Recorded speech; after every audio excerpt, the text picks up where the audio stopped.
नमस्कार। आज हम एक बहुत ही दिलचस्प कहानी पर बात करने वाले हैं, विचित्र दुनिया और समय यात्रा का रहस्य। जी। इसकी शुरुआत होती है एक सुपरमार्केट में एक अजीब सी घटना से। एक बहुत बड़ा सा जीव दिखता है। हाँ, और फिर ठीक 8 साल बाद वैसी ही खबरें फिर से आने लगती हैं। ये कोई मामूली बात नहीं लगती। बिल्कुल नहीं। और कहानी के बीच में है प्रोफेसर निक। वो एक प्राणी शास्त्री हैं। और विडंबना ये है कि उनकी पत्नी हेलेन, वो भी 8 साल पहले ऐसे ही किसी जीव को खोजते हुए लापता हो गई थी। ओहो, तो जब ये नई खबरें आईं, निक ने क्या किया? शुरू में तो शायद यकीन नहीं किया होगा। नहीं, शुरू में तो उन्हें लगा कि ये सब अफवाहें हैं। शायद एक वैज्ञानिक का शक था, या हो सकता है वो पुराने जख्मों को कुरेदना नहीं चाहते थे। हाँ, हो सकता है। लेकिन फिर सबूत मिलने लगे, जैसे ट्रक पर निशान, टूटी हुई बाड़। तब तो उन्हें जांच करनी ही पड़ी। और यहीं से कहानी में एक और किरदार आता है, एबी। वो भी एक प्राणी शास्त्री है। सही कहा। और एबी जंगल में एक पंखों वाली छिपकली का पीछा कर रही होती है, और उसे क्या मिलता है? एक रहस्यमयी पोर्टल। पोर्टल? मतलब दरवाजे जैसा कुछ? हाँ, बिल्कुल। एक ऐसा दरवाजा है जो शायद अलग अलग समय या फिर दूसरी दुनियाओं को जोड़ता हो। अच्छा।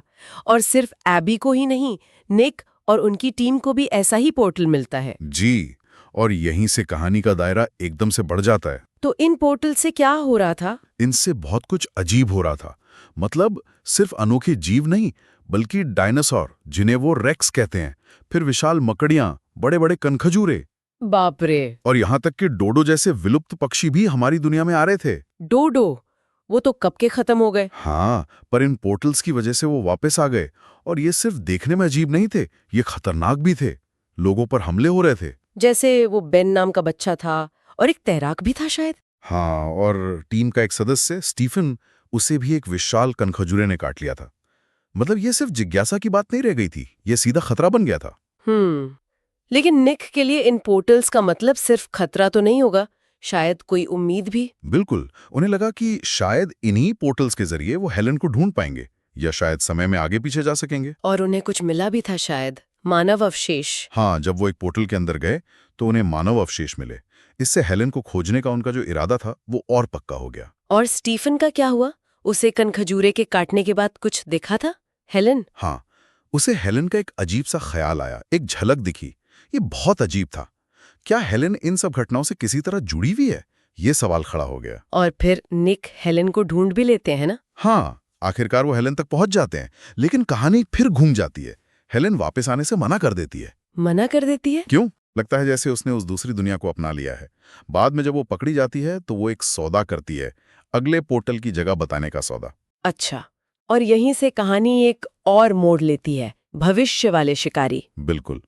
अब खतरा सिर्फ अतीत के जीवों का नहीं था, बल्कि भविष्य से आए बहुत ही बुद्धिमान और खतरनाक शिकारियों का था। ये तो मामला और उलझ गया। बहुत ज्यादा। और फिर निक को एक लड़ाई के दौरान एक कैमरा मिलता है। हाँ, और उससे क्या पता चलता है? उसे देखकर तो उनके होश उड़ जाते हैं। उन्हें पता चलता है कि वो पोर्टल उन्हें अतीत में नहीं बल्कि भविष्य में ले आया था। भविष्य में? हाँ, और वो जो मानव अवशेष उन्हें पहले मिले थे, वो किसके थे? वो किसी और के नहीं बल्कि उनकी अपनी ही टीम के थे, जो भविष्य में मारी गई थीं। ओह, ये तो बहुत ही भयानक एहसास होगा। मतलब आप अनजाने में अपनी ही टीम की मौत की जगह पर खड़े हैं। बिल्कुल। ये एक ऐसा मोड़ था जिसने निक के पूरे मिशन को ही बदल दिया। फिर क्या हुआ? भविष्य के शिकारियों से लड़ाई हुई? हाँ, भीषण लड़ाई हुई। और मजे की बात देखिए, निक को बचाता कौन है? रेक्स, वो अतीत वाला डायनासोर। क्या बात है। और अंत में हेलन निक को उसकी अपनी टाइमलाइन में वापस भेज देती है। वापस भेज देती है। पर हेलन का क्या? उसका असली मकसद क्या है? वो मदद कर रही है या उसका कोई और इरादा है? ये अभी भी एक पहेली है। हाँ, ये सवाल बना रहता है। लेकिन कहानी यहाँ खत्म नहीं होती। निक अपनी टाइमलाइन में लौटते हैं, टीम उनका इंतजार कर रही है, सब ठीक लगता है। लेकिन सब ठीक नहीं होता। क्या गड़बड़ होती है? टीम की एक बहुत जरूरी सदस्य, क्लॉडिया, वो अब है ही नहीं। मतलब वो कभी थी ही नहीं, ऐसा लगता है। टीम में कोई उसे जानता तक नहीं। क्या वो पूरी तरह से मिट गई? हाँ, यही तो समय यात्रा का सबसे डरावना पहलू है। निक ने अनजाने में अपनी टीम को शायद भविष्य के शिकारियों से तो बचा लिया, लेकिन इसकी कीमत चुकानी पड़ी। क्लॉडिया का वजूद ही खत्म हो गया। तो ये कहानी हमें पोर्टल्स, अलग अलग समय के जीवों और टाइम ट्रैवल के कितने अप्रत्याशित, कितने खतरनाक नतीजे हो सकते हैं, इसकी एक झलक देती है। बिल्कुल, ये सिर्फ एक रोमांचक कहानी नहीं है, ये गहरे सवाल भी उठाती है। जैसे अतीत या भविष्य की खोज का क्या मतलब रह जाता है अगर वो आपके आज को ही इतना बदल दे कि आप उसे पहचान भी ना सकें। सही कहा। और इस सब में हेलेन की असली भूमिका क्या है? क्या वो हीरो है, विलन है या कुछ और ही है? ये सवाल हमें सोचने पर मजबूर करते हैं।